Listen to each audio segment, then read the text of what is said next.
sure I'm going to share something with you. That might put me in a very negative light, yeah. Relationships are not my forte. See if someone grabbed up my wife or something, completely different ballgame. I'll walk away from it, and this has been like a therapy session.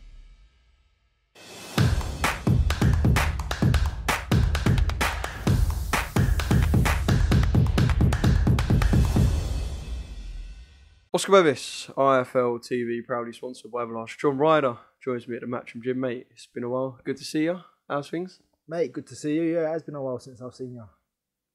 And we've got something to talk about. The biggest thing to talk about, just kind of your, I suppose, first reaction to it all being public. I know you've done the press tour. We'll talk about that in a sec. But just kind of your reaction to it all being public. Everyone knows the date's set, and you will fight Canelo Alvarez. I thought you meant Arsenal being 8 points clear at the top of the table. Sorry, mate. Do you want to do this interview with us? Sour grapes because Chelsea are way down where? No, mate. Absolutely over the moon. Felt like probably the worst kept secret in boxing for a while that it was happening, but finally nice to get it over the line, get it announced while I was out there, then half hour later come face to face with him and do a press conference. Yeah, did it feel like, or in your mind, was this kind of the last date for you to get Canelo? Was it, I need to get this May date, this middle of the year date where he will fight, or past that, it could be something that never happens?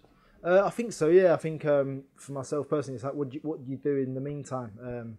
I knew that it was going to be called as a mandatory title challenge, but yeah, I didn't really want to sit around and wait out till September, and it'd be like, what kind of fight do you have in the meantime? So for me, perfect timing, get that May date, and yeah, I was training towards it in a way, so just get in there and get it done. Yeah. Obviously, you said the best kept secret in boxing. I know the little bit you done with Umar as well. There was a couple of things I saw where you don't want to speak too much about something when it's in the process, just because even if you like don't want to kind of jinx it, whatever. But can you kind of tell us from the changing rooms of the fight post Zach Parker to the fight actually being confirmed and made, kind of what sort of talks were held, how it all kind of unfolded? Because I know Eddie, I think a text was sent from Eddie to Canelo or to Canelo's team, basically in the immediate aftermath of the fight with Zach. Yeah, I think me and Eddie obviously spoke on FaceTime straight after the fight. I saw Eddie a few weeks later in Leeds, and he sent a selfie of me and Eddie to Canelo. So I think the ball was initially rolling, and they were just looking at how his wrist had held up and gone with the surgery and the recovery. So that was all good to go. And then I think start of the new year, they started talking and whatnot, and that was a bit of a slower, quieter process. But then obviously once the contract was sent over, a couple of little amendments and very easy to deal with. Just I think the process was the sorting out the Mexican TV side of it. I think that's what delayed things, and like I say, just happy to get over the line and get it finally announced. Was there ever any likelihood that it could be in this country? Because I know, again, when I spoke to you and Tony after the fight with Zach, it was Canelo, May, Wembley. Obviously, I know you were all buzzing that night and there were talks to be had, but was there ever a likelihood that Canelo could fight over here? Because I know it's something he said he wants to tick, and you know, you're the only Brit left. So was it ever going to be over here? I don't know. I think Eddie said there was a lot of offers in from obviously London. I think he said Vegas, the US. We'll say Vegas like it ain't in the US. I don't know why. Yeah, Vegas, other places in the US.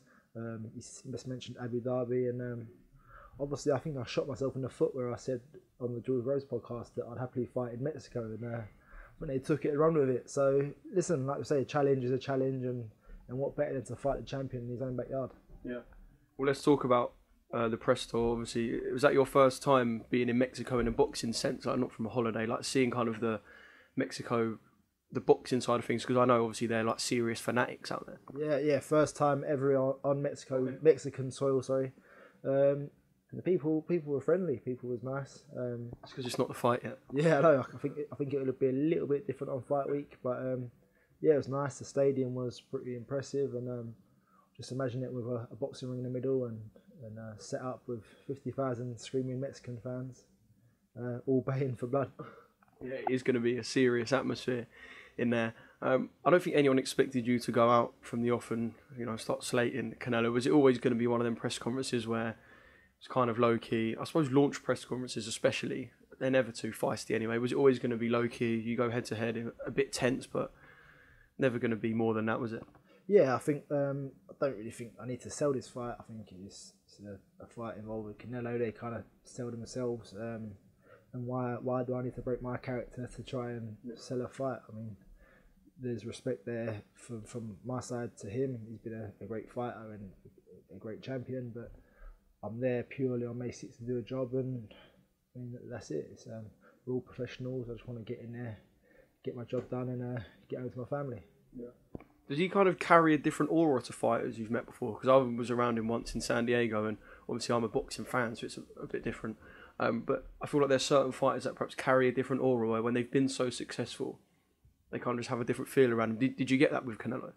It's hard because obviously I was looking at it from a different perspective this time. Obviously, I've met him before as a fan, but this time it was strictly business, so all that was put to the side, and I think I don't know. It's hard for me to say, but I didn't feel it this time. I just felt like it was an opponent, and that was it.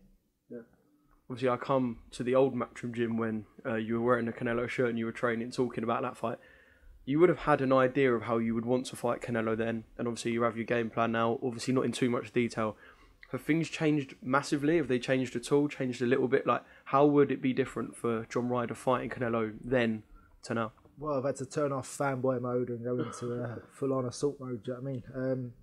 No, like I say, the respect is there, and I was lucky enough to box on his undercard. Well, I've been lucky enough to be ringside at his fights, but it's strictly business now. Listen, it's not going to be hard for me to study tapes of him. I've watched most of his fights already. So now it's just going through and picking out the bones of what he does wrong and picking up on his mistakes. So I think initially I've studied a lot of him, and I realise what he does well and what he needs to work on, what he doesn't do so well. So myself and Tony will work towards a game plan and execute that May 6th. Yeah. Do you think it could be kind of an aggressor fight? Because I know there'll probably be fighters who have gone to fight Canelo in the past, tried to go in their shell a little bit, and perhaps regretted the moment. Do you think, again, I know you ain't going to want to go into too much detail, but could it be, you know, you're going over there, you've got to aggressive, you've got to start aggressive, and you've got to make things happen from early? I think you've got to mix it up a bit with him. He's obviously a great counter puncher, so you're going to have to counter at times, but then you are going to have to be the aggressor and take it to him. So I think as long as you can do that sensibly and not get too carried away and too eager, then you should be fine. Yeah. And it would be the sweetest of world title wins after Liverpool, of course. Can you let yourself think about the potential of standing in his hometown holding them belts? Have you let yourself dream about that moment? Of course, yes. I keep seeing it, but it's there's a lot of hard work to be done yet beforehand.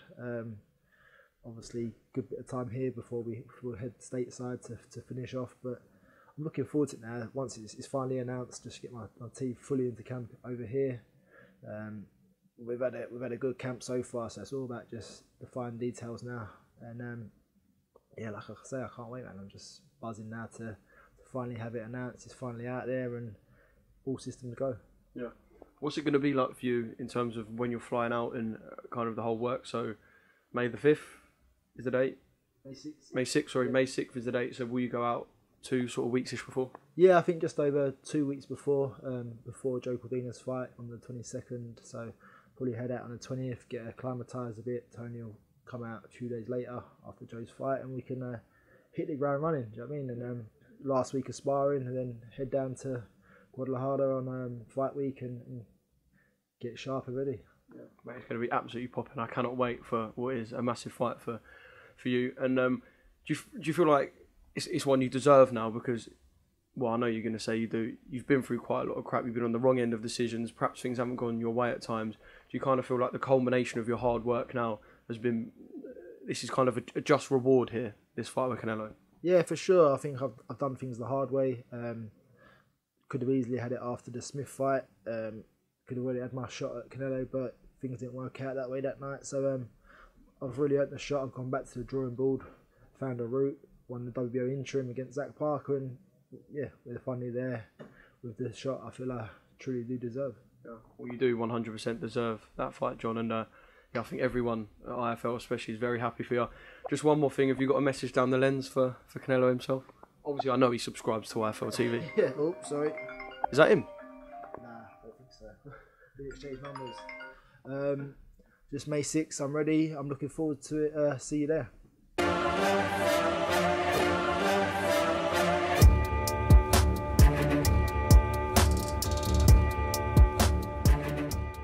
I'm gonna share something with you that might put me in a very negative light. Yeah. Relationships are not my forte. See if someone grabbed up my wife or something, completely different ballgame. I'll walk away from it, and this has been like a therapy session.